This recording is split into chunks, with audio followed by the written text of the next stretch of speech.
right, very good morning. How are you doing? Everything is okay, fine and dandy. A little bit chilly in Nairobi at least. Hope wherever you are, everything is okay. My name is Julius Saburu and welcome to this segment of Daybreak. This Wednesday, every Wednesday, we talk about health and lifestyle. Today we are, we talk about, basically, we can call it eye care or visually, learning more about what it means to be visually impaired and just, the different kinds and all questions that you may have around that. And so we'll also invite you to ask your questions using an SMS platform 22422 or using the hashtag Daybreak. Those platforms are open for you to ask your questions and they will be answered. Allow my panel today to introduce themselves. Of course, ladies first. So we'll start with you. Morning, Willis. Thank you very much. My name is Caroline Josephine Pereira and I'm visually impaired. Not born with it, but acquired just along the way. Okay. Yes. All right, welcome. Thank you. Welcome. Good morning, Willis. My name is Albert Masua. I'm a cataract surgeon. I'm the head of eye care services and health promotion at the Kenya Society for the Blind. All right, so we can say doctor. Trying to be modest. Like I said, I'm Willis Saburu. Massage. Goes without saying. But welcome. Thank you so much for taking the time to come. So I guess I'll begin with you. So which one do you prefer, Caro or Pereira? Pereira. Okay. Yes. So I'll begin with Pereira. Like you said, you acquired it later in life. At what point was it, and how did you come to that realization? In 2002, I went to hospital due to a very severe headache at the back of my head. And when I got to hospital, the doctor did not perform the tests required, maybe to find out why my head is paining so much. So I guess just assumed it's meningitis, typhoid or malaria. Right. So I was put on those drugs. Okay. And unfortunately, maybe I usually say I didn't have either of them because it kind of poisoned now everything in my body and damaged now the optic nerve. Mm-hmm. And I lost sight totally for 3 months up to around 6 months. Then after some time, when now I changed hospitals, because now I became paralyzed on one side, totally blind, because now the drugs were killing me slowly, because I didn't have either of that. And at this point, were you still taking them, or when you realized you now stopped and now? I was still taking them because I was admitted, and now you're there every morning. You're told some are on IV, others you have to swallow.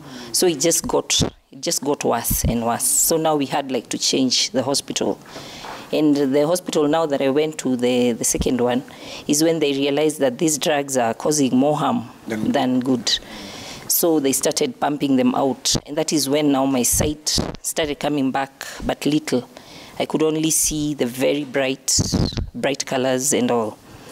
So after some time, after now just being on prednisone, they put me on prednisone just to suppress whatever condition that was there, is when now my sight started coming back. But now it did not come back fully because some of the nerves had already died, according to the doctors.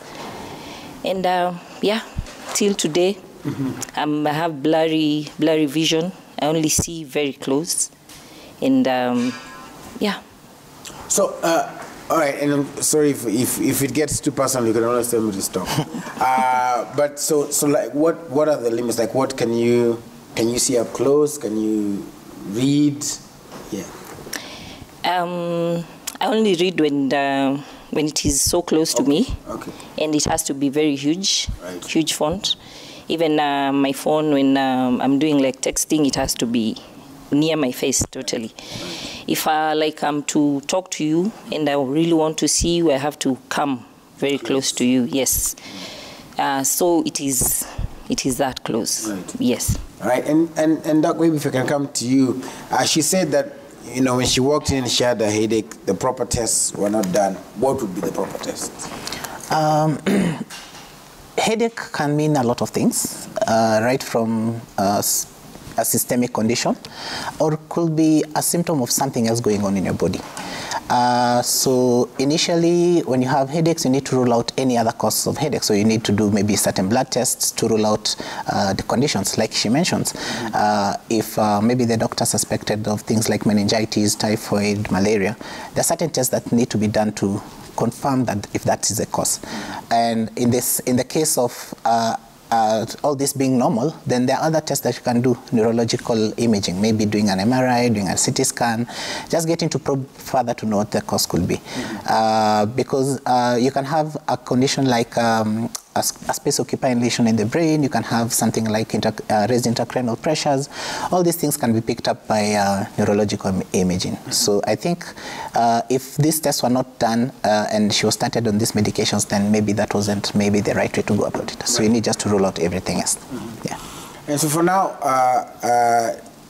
now is there like, because she's also mentioned that you know, she picked it up later on because of the unfortunate incident. So yes. What are there, first of all, are there different types of visual impairments? Let's begin there. Yes, we have a vast array of visual impairment. We have we have a certain category from level 1 to level 4, and the level 4 is the worst, where we call them legal blind. Then we have a certain way we measure your visual acuity. So your visual acuity is the ability to see images at least 6 meters away. For a normal vision, when you interpret it using ophthalmology terms, it's 6.6, that is in meters, but in the American system, it's 20/20 vision. So depending on how well you can see, on correction meaning maybe surgical interventions or having glasses, the best you can see, we can now categorize you. But we usually recommend that normal vision should be anything between 6.6 and 6.12, which means you can be able to see images that are about 6 meters away with very good clarity and make out what you're seeing. So when we categorize you as a visually impaired person, we go to the extent of knowing, are you in the low vision space? Because in the low vision space, we have people who have poor vision, but normal regular glasses will not help them. So what they need is what we call low vision aids. These low vision aids vary. For example, you can have something like a magnifying lens to be able to read. We have electronic magnifiers. We have, for school children, we have textbooks that have very thick lines and very big spaces. And these spaces, they are used to, they write using felt pens. So because of the boldness of a felt pen, they're able to read and see better.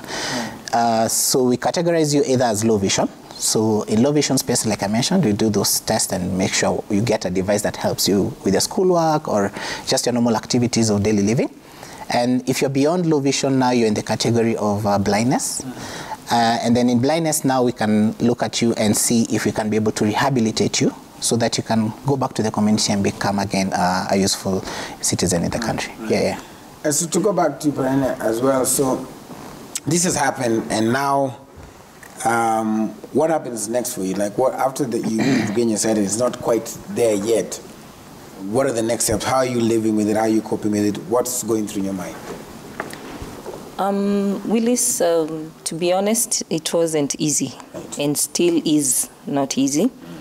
But once you have a support system, like from family and some of your friends, because most of them just go, yeah.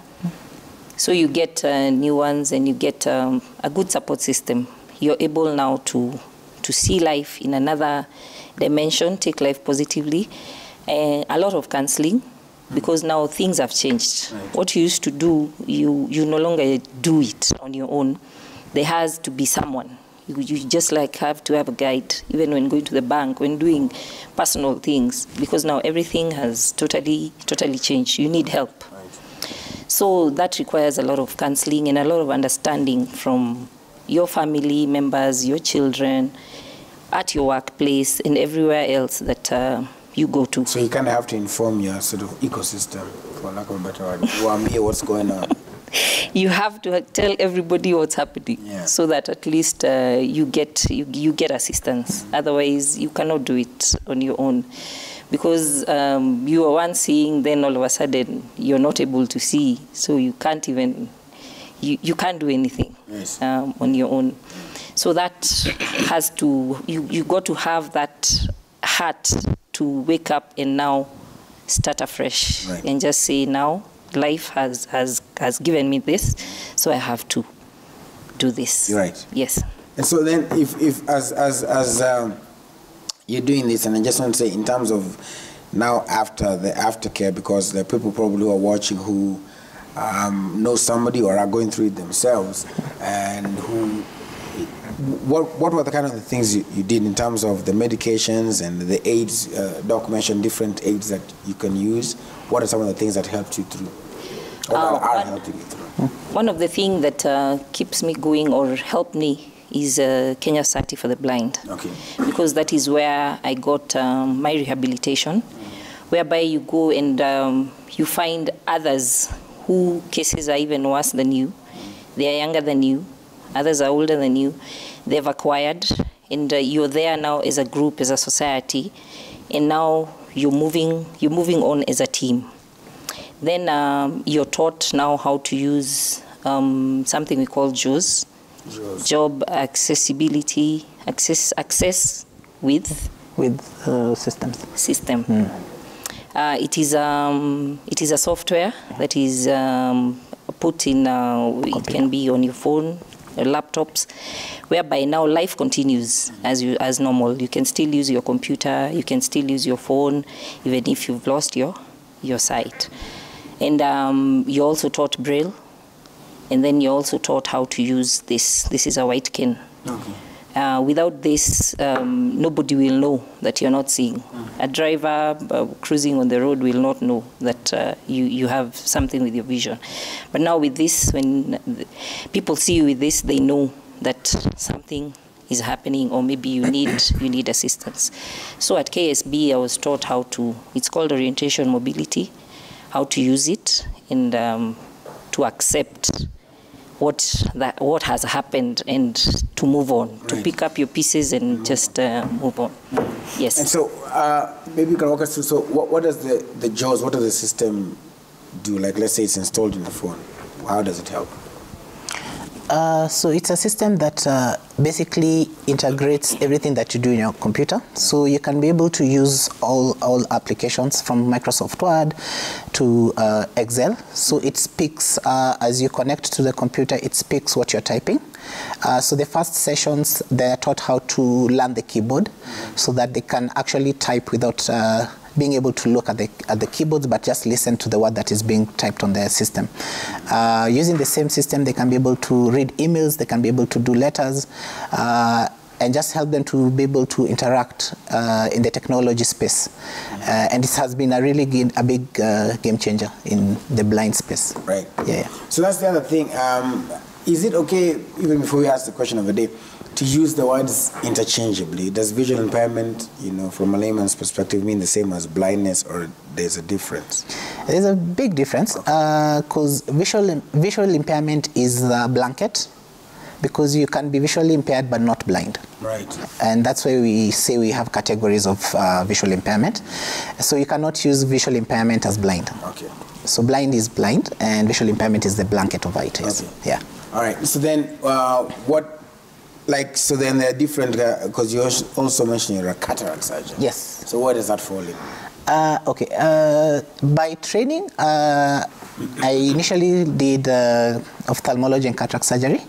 Okay. So I do cataract surgeries. That is now in the curative space. Okay. I also did low vision and refraction and pediatric refraction. So that is now where we have people with low vision and people with visual impairment falling. So I cover the whole spectrum of eye care. And I think that's where I think Perrine is mentioning the Kenya Site for the Blind, because it offers the whole spectrum from awareness creation, promotion of eye care, treatment, surgeries, which is now curative services, and now the spectrum that is usually lacking in the country, which is the low vision space and the blind space, where we have rehabilitation that can be offered. Right. And I think that's the game changer in Kenya Site for the Blind, because we can be able to offer the whole spectrum of care to patients. Mm-hmm. Yes, we don't need to refer patients for rehabilitation and such. Right. So maybe you can also paint the picture for us, Perrine. Like, what does the rehabilitation entail? So you walk in. what are some of the programs that are there?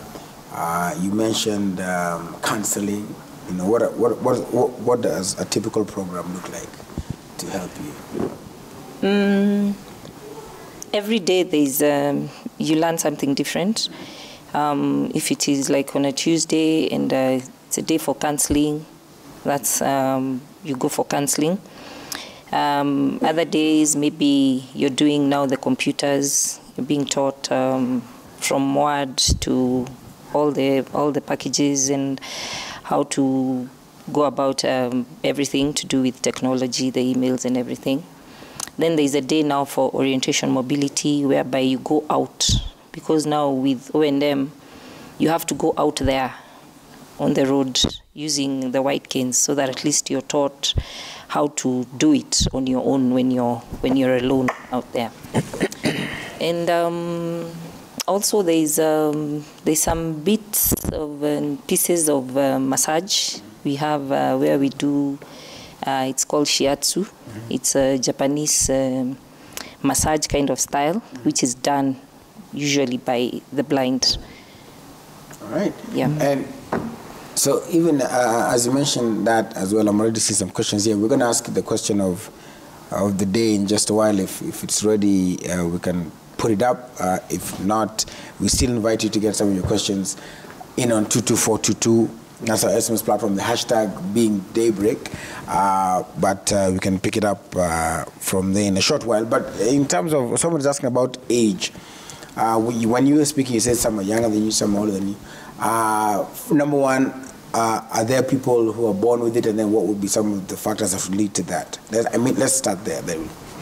Yeah, so visual impairment can affect any age.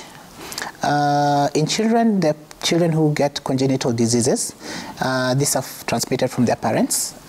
So maybe the parents have what we call recessive genes, and then when they come together, they become dominant to the child. Some of these conditions are things like congenital glaucoma, which is basically raised intraocular pressure in the eye, because the eye has a normal pressure that should be between 8 and 21. So if a child is born and he or she has not well-formed eyes, the pressure in the eye gets bigger or higher, and this can cause damage to the nerve. And the nerve is what connects the eye to the brain. We have a nerve that connects the eye to the brain, and so that is what transmits the messages. So you have children who can be born with that. We have children who are also born with retinal issues, or children who have what you call retinopathy of prematurity. So these are children who are born prematurely, before the age of 37 weeks, thereabout, and they need to be put in a neonatal ward, and they have to get oxygen. So if they're not given the oxygen in the normal ranges that should be given, or they have too high oxygen given to them, what happens is there are some blood vessels that form at the retina. And these blood vessels are usually not well formed. So they cause a lot of damage to the retina, and this can eventually lead to blindness. We also have things like retinitis pigmentosa. So all these are things that can happen when the children are very young. As you go along, you can have in teenagehood and childhood, you have children who can get injuries, household injuries, pricks, thorns. They can get acid or household bleach spilling into their eyes, which are very, very damaging to the eyes. So they end up getting blindness. And as you get older to the 20s years, you have diseases that don't present themselves until later in life. And so you get people now developing poor vision as they get older. Most people assume that it's maybe work-related or stress-related. And by the time they come to the facilities for eye checkup, you'll always find out that maybe one eye is not doing as well as the other. So by the time you diagnose them with problems, they're at college level. Right. Yeah, because you have diseases that the symptoms will present themselves later on in life. And we have cases where we've seen some of our clients who have been in school, college, and they get diagnosed with diseases that might eventually lead them to being blind, and they've had to change what they were doing in school. And that's where she's mentioning that there's this part of counseling where they sit down with a counselor and they look at what is their career goal and what do they want to do later in life. And so they get their career advice so that they can be able to do things that visually impaired people can be able to do safely. So you can get people who get problems at that teenage years. Then we have, again, I would say if you have a family history of someone getting blind or having poor vision, most of the time, again, glaucoma comes in. And this comes in at our later stages of life, mostly around above 40 years. So you'll get someone at 50 and 60 getting issues of vision. And one of the key problems that we've seen the country getting right now is issues with diabetes, which is becoming a huge concern in the country. And it's becoming one of a very important eye diseases that we're looking at. So that any person, what we're putting out there is any person who has diabetes should at least have a year eye checkup. Right. Because the same way diabetes affects the nerves, the same way it affects the eyes, one of the organs. So if this can be captured early, any issues regarding to damage to the eye because of diabetes, it's easier treating it at that level than when it is very advanced. And our usual culprit, because of age, cataracts also is also one of those causes that causes blindness. The beauty about cataracts, most of it is reversible. So what is, for those who, what is a cataract? Like what? Okay, in simple, yes. Okay, in simple layman's, it's just the opacification of the lens in the eye. So the eye has a lens that helps us to focus. Now, when your age is between anything below 40 years, the lens is usually like a camera. So it can zoom far and zoom near. So that's why people who are less than 40 years can be able to read close, very small print, and look far and still see very well, if their vision is good. But when they get to the ages of 40, 45, they tend to start putting reading text a bit farther away and farther away. So what happens is the lens stiffens. Now when the lens stiffens, now you need what you call reading glasses, and that's when you get them. As you get older, there's a possibility the lens starts forming opacities. So because the lens is formed by proteins, I'll give you an example, an egg. If you put an egg on a frying pan, what color does it change to?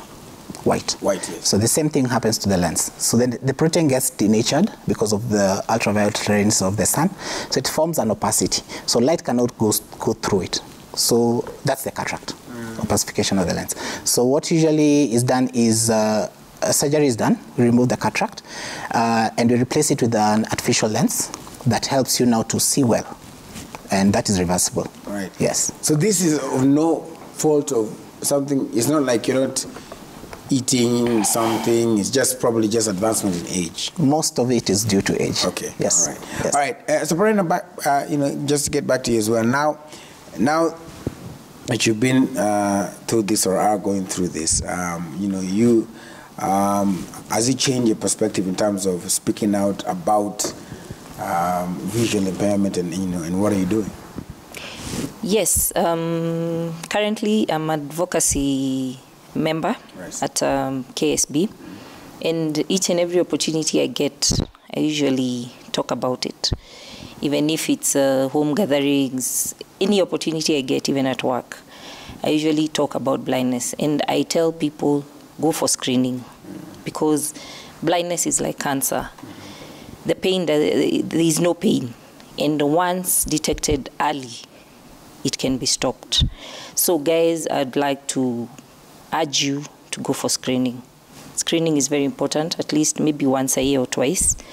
And we have that at KSB for those who are near. Even in other hospitals, you can just have your eyes checked, because once a problem is detected early and they are able to control it, at least we will not be having all these people, because nowadays it is just so common. Right. Everybody is just going blind. And also something else is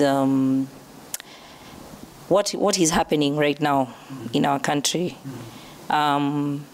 There's a feature that was in the papers, I think this week, I can't remember which day exactly, talking about the tear gas that is being used everywhere. Yes. If you do not wash your face nicely, many people will go blind.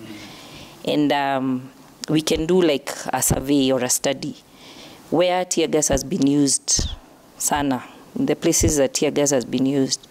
You will find after some time, guys will start complaining of eye problem. So guys need to take care of themselves and take care of their eyes. Right. Yes. And right, and what does that, before I jump to Doc, just like to remind you of the question, and here's the question of the day. Welcome some of your questions, only if you do. Do you have any questions about visual impairments or blindness? And that's why I was seeking that kind of clarification. Do you have any questions about visual impairment or blindness? You could, SMS is on 22422.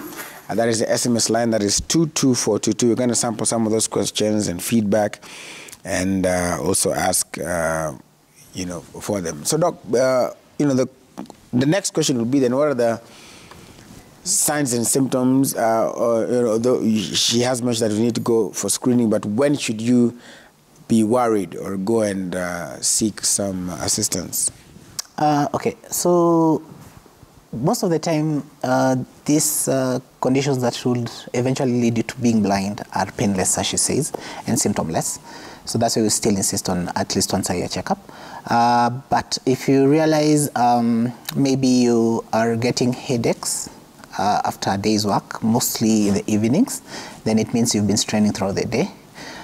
If you have watery eyes, if you have itchy eyes, if you get to see things double that you used to see single, if you have a painful eye that is teary or is reddish in color and discharging, all those things, you need to have your eyes checked. But the key one that is very important is if you notice your vision is deteriorating in any way. If you find that you used to be able to see things clearly, but you have a problem, if you realize the reading is a problem, you just need to have your eyes checked. And we're trying to avoid roadside glasses because I'm sorry I'm calling them that, but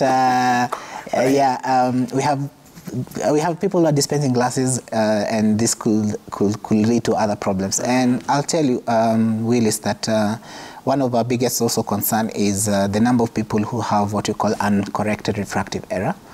So refractive error is not being able to see things closely, and this is usually affecting children mostly. So if you don't get the right prescription for your glasses, then it eventually leads to other problems. Yes. And also, if you think, okay, let's go back. I have a question about laser treatment, but let's go back to what you just mentioned there. So what is the problem? What is the danger of buying those? Because, sunglasses, you wear them, you want to look cool. Yeah. And then some of them even have those UV 1000, UV 6000. It's a marketing strategy. The UV 1000 and UV 100, there are those that are genuine, yes. But some of them are not really saying, and not what they're saying there. The only danger you'd have is you'll be prolonging your problem and maybe worsening it by getting the wrong prescription. But the beauty about glasses, what I like about it is once you put a pair of glasses and they're not working, you'll definitely stop wearing them most of the time. So that's why I think it's not a big issue, but if you don't get the right prescription, then it eventually leads to other problems. Yes. So what about those ones that the sunglasses? Yes. Yeah, those ones are because kuna zingine unavaa ndio unasikia. The earth is shaking. Yeah. We have those ones that have prescriptions. So they have a power that shouldn't have a power. Okay. So they give you a bit of distortion of things. There are those that are tinted. They just put in tint and out. And then there are those that have now the ultraviolet protection. So the ultraviolet protection are the best. Okay. So you should get them at places that you think are giving the genuine thing. Yes, not just...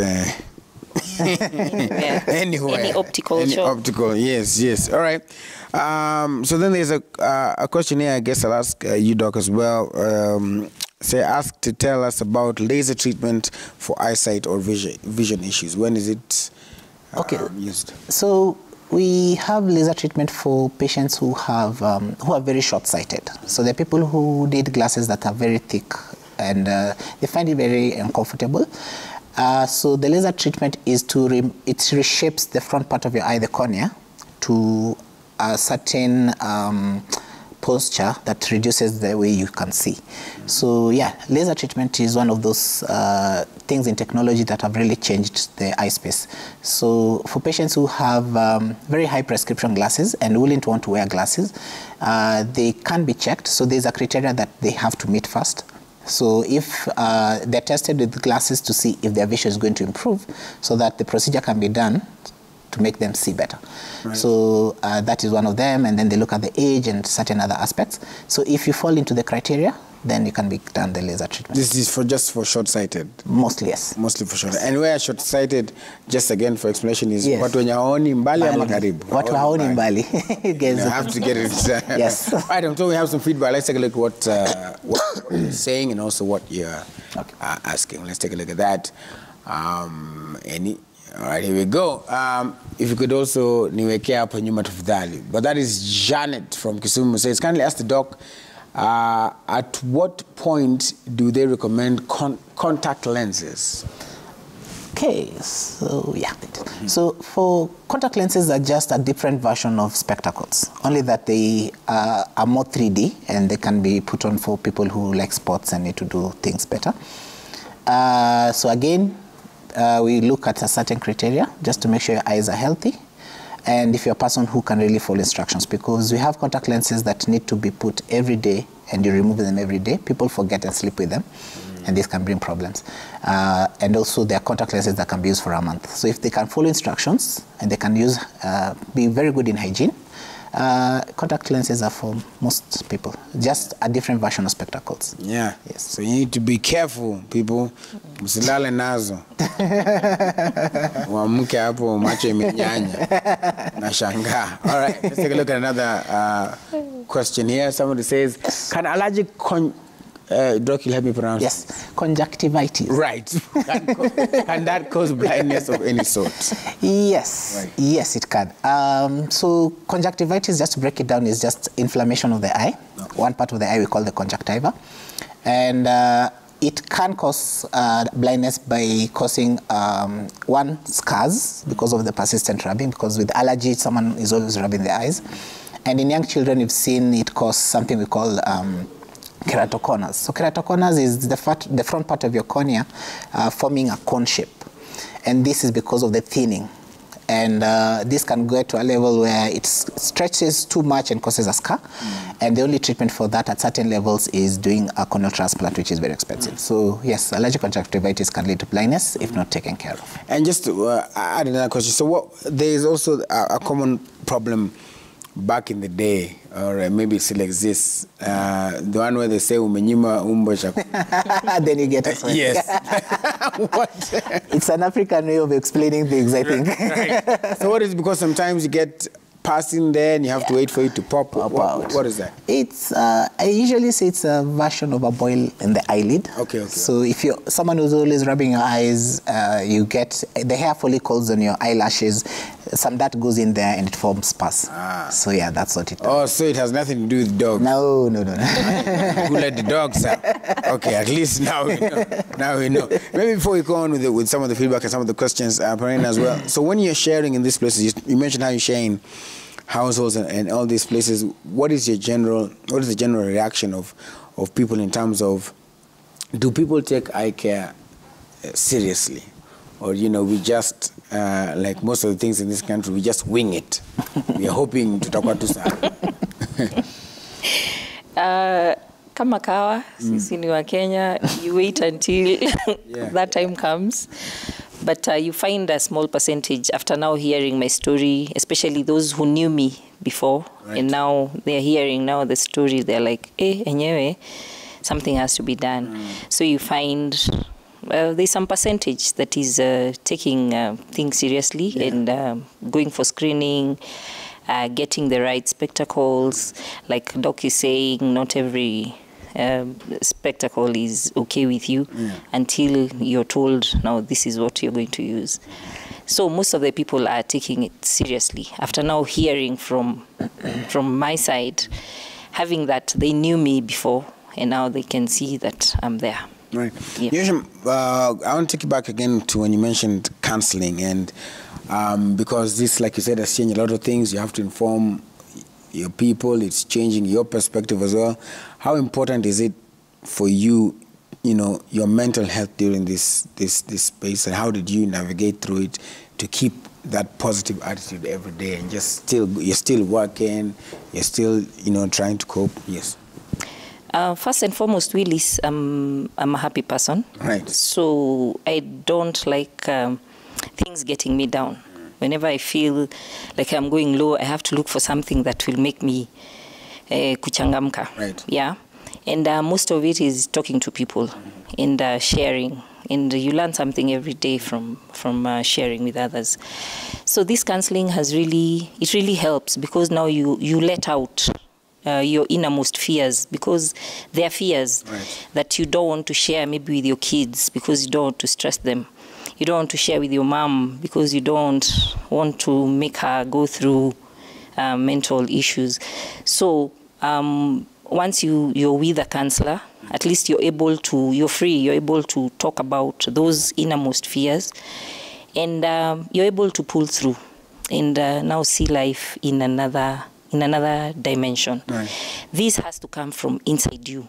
No matter how many counselors you get, even if you get the best in the country, and yourself, you haven't accepted it. So it starts from acceptance.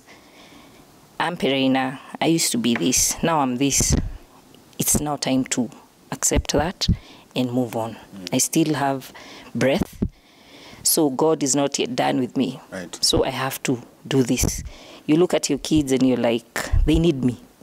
With or without my sight, these people need me. Right. So I have to wake up and do whatever I'm supposed to do as a parent. So counseling has really helped, because most people slip into depression because of lack of that counseling bit, or talking to someone. You're going through this and there's nobody there to speak to about. And it's good to get the professional one, because you might come to talk to someone, maybe a friend, but hajai pitia. So ajui atakwambia nini, then maybe gives you the wrong advice. Yeah. So it is always important to at least get a professional, talk, get out those the innermost fears and talk about it. Then I think you're good to go. Yeah. Yes, that has really helped me. Yeah. Yes. All right. Okay. Let's go back to some of the feedback there and see again some of them. So someone says, I feel like sun scratching my eyes most of the time. Could I be having eye sores, Doc? No, not really. Itching can be due to either allergy. Your eyes are sensitive to certain things that are in your environment. Could be wind, could be dryness. Right. So that could cause itching, and also age. So as you get older, our tear production is not as good as before. So you get your eyes drying up very quickly, and the symptom you have is like a sandy feel in your eyes. So it could be either of the two. So it's not eye sores per se. All right. Let's take a look at another one. What can one do to maintain a clearer vision even above the age of 40? Because you say that 40 is when it gets a little tricky. And that's when life begins. Yeah. We wouldn't be at work if everyone could manage that. So. But just one, eat healthy. Take a good portion of vegetables. Yellow-colored fruits have a lot of carotene, which is very good. We have poor eyesight habits, I'll say that. So you'll see a patient who has eye fatigue, maybe because they're a banker or they use the computer most of the time. And you tell them you need to have breaks in between. So instead of having a break, what they do is they will switch off the computer and go to their phones. So they've not done anything. So we just need to have a bit of proper eye care behavior, like screen time. Go out there, let your children play, because studies have shown that children allowed to play outside there rarely develop eyesight problems. Right. So let them just go out, have a few hours out there, play. It helps to make their vision better. But key thing, just take care of your eyes, eat well. If you have any concerns, go to the right place to have them checked. Because siku hizi pia tuko watoto na kina cocomelon baby. Yes. Wanakaa hivi wakiangalia hapo. Yes, that is the only way to suit the child. Yeah. So we need to stop a bit of that kind of screen time. Yes, we need. And move to other things. All right, let's take a look at another question. Sorry, what causes abscess besides the lens plus redness of eyes? Abscess besides the lens, I'm thinking is what you're asking. The swelling that people get, right, and it's painful. So it's basically keep your hands out of your eyes. That's what I tell people. The less you touch your eyes, the better. So if you keep rubbing, you'll get infection in your eyelids, eyelashes, forms pus, and that could bring a problem. Redness, like I mentioned, could be allergy, could be an infection, most likely, or could be something that has gone into your eye. Mm-hmm. Yes. All right, so there's that. All right, so here's the next question as well. I experience heavy headaches on the right side of the head since I was very young. This is Mercy. What could be the problem on the right side? On the right side. So if it's related to the eye, it could be a vision problem. So you find sometimes you get clients who have one eye not as good as the other. Okay. So the eye that is not as good as the other will strain a little bit more, and it will cause a referred pain that will come out like a headache. So maybe if it's an eye-related problem, that will be it. So she needs just to have her eyes checked and see if that's the case. So in that case, if they get spectacles, then one lens will be a bit stronger than the other. Yes. Okay. Yeah. Wow. All right. Do you have another one? Oh, okay. So someone says, how long should you take to renew your glasses? At least have your glasses and your eyes checked once a year. Because of one, not necessarily that the prescription should change, but because of the tear and wear that comes with the glasses. So maybe they get scratches and they'll give you a problem. So at least once a year. At least once a year. All right. Okay, so we have, we'll take one more and then we'll get back to the discussion. I did a cataract surgery and still see blurred vision. What might be the cause? Yeah, several things.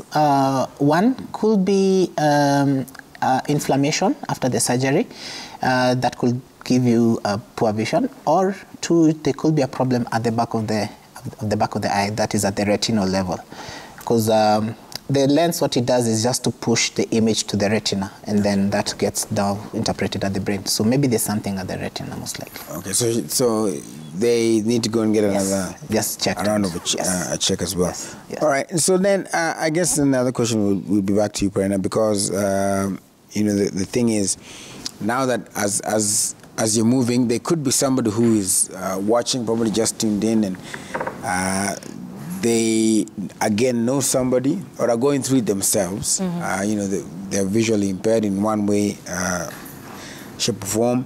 What would be your advice to them? And also, and first of all, to the actual individual, and then number two, to the people who are around them, who, like you said, you have to inform these people. So you said some friends leave, some family members may not be as comfortable.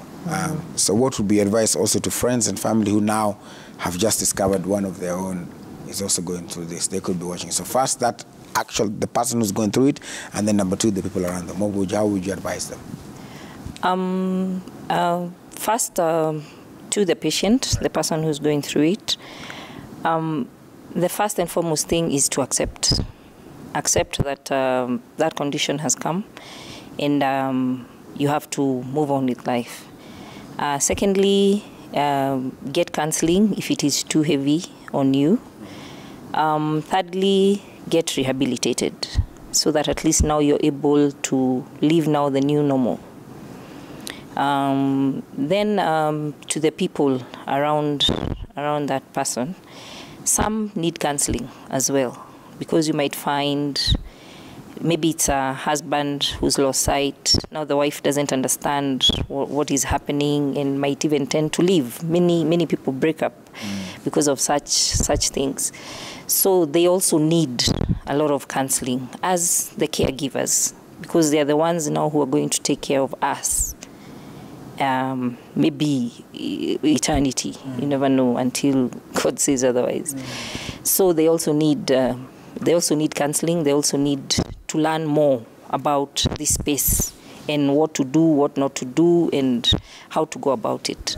Yes, because even at home, things should not be changed in your house. The way you're used to, like your seat is there, your TV is there. You should avoid now rearranging, because now something has happened and I'm used to when I come in, it's this way.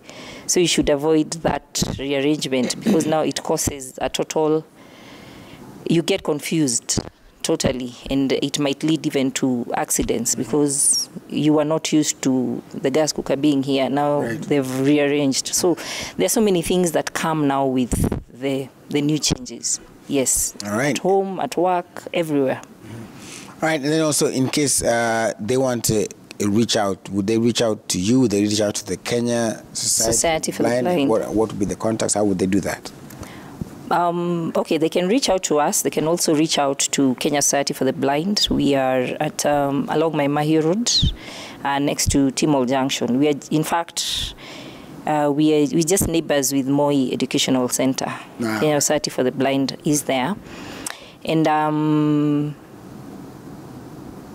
we are trying to move around the country to do the cataracts, to talk to people, to give them mobility, that is, give them the white canes, because you find so many people out there, you're blind but cannot be able to move simply because of just a simple white cane. Right. So KSB is trying as much to reach out to everybody in the country to try and just bring them on board and show them that life continues even after blindness. Yes. All right, and Doc, if they want to reach out to you, because we have definitely not exhausted all the questions we had today. Yeah, we have on the social media platforms. We are at Instagram, Twitter, Facebook. You can look at our page, and you can also walk in. The page is Kenya Society for the Blind. For the blind. Yes. And you can also walk in at, as Perena mentions, at Maimahi Road. We are open from Mondays to Friday. We also have an operational clinic, and also very soon going to have a theater that should cover that. For issues of people with visual impairment, I think they can always walk in anytime. We are always open, our doors are open, and we'll see how we can help them in terms of rehabilitation also. Right. All right, we would like to say thank you so much. One, for being bold enough to share your story, and for, also, two, for giving hope to those who are going through it. It is not as easy as just sitting and talking. Definitely you have gone through a lot and also done a lot of internal work through counseling to be able to do this. Yeah. So thank you so much, and we continue to wish you all the best. Thank you. And also to Doc for sharing all of the knowledge as well and answering the questions. We really do appreciate, and we hope that you have also learned a thing or two. If you're just joining us and this is the tail end, you can catch this a little bit later on YouTube. That is Kenya Citizen TV. It will probably have the same title as is down here, so that just you can listen to it, listen to some of the questions asked, and also listen to how you can get in touch with Doc. But if you just joined the Just Switch Us On, they say you can go to the Kenya Society of the Blind. It is on Maimahi Road, Pale karibu na Moi Educational Center. That is if you're in Nairobi. If you're not, you can then reach out to the social media platforms under the same name. Thank you so much for watching. This week, I said I will have a record of ending on time. It is 9 a.m. Let it be known.